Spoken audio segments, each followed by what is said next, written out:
Alright, in preparation for departure, one of the things we need to make sure is that everything on the nav station is set.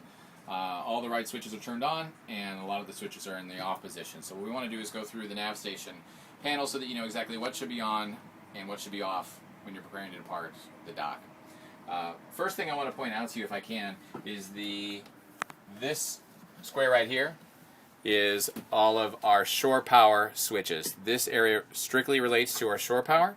When you come on the boat, you should find the AC main in the on position, and this yellow switch is your actual charger. It tells it to charge the battery. So this is telling the AC to charge our main battery. This is how you should find it, and this is how you should leave it at the end of the night. If while you're under shore power at the dock you need to use the 110 outlets, you can turn these on, and that will allow you to do that. But once you disconnect shore power, this portion of the panel becomes irrelevant. So for departure, we can shut those to the off position. It's not going to matter. This panel relates everything to do with what our batteries are charging, and we want to make sure that we have our main DC in the on position, because if this isn't on, nothing else works. Now, if you're going to be sailing during the day, you may or may not want your cabin lights on, but let's pretend we're sailing and are going to sail into the evening. We can turn our cabin lights on so that when you need to, you can switch on a light and have it working. We can also turn on our running lights. Steaming light should be on for departure, and we'll shut that off once you're under sail. Your anchor light you'll leave in the off position since you're not anchoring while sailing. At least let's hope not. Our bilge pump can stay in the off position. We have an automatic bilge pump on the boat, so this should only be switched on if that stopped working, so that can stay off.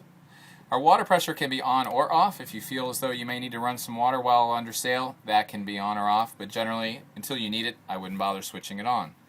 Deck lights, you won't need those until you're putting your boat away at the end of the evening, but if you need some light up on the deck, you can. Our autopilot is for in the on position, because that will help run our GPS system. It will also operate the electronics at the helm.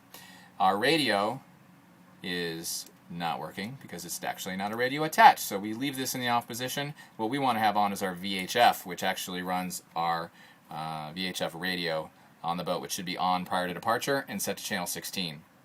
The depth sounder will tell you how deep it is. We want to have that on for sure. And accessory doesn't attach to anything. You can leave that off. And the red switch here is for our refrigerator. It can be on if need be while under sail, but for long periods of time you should try and sail without it so it doesn't drain the battery. So if you don't need it, leave it in the off position.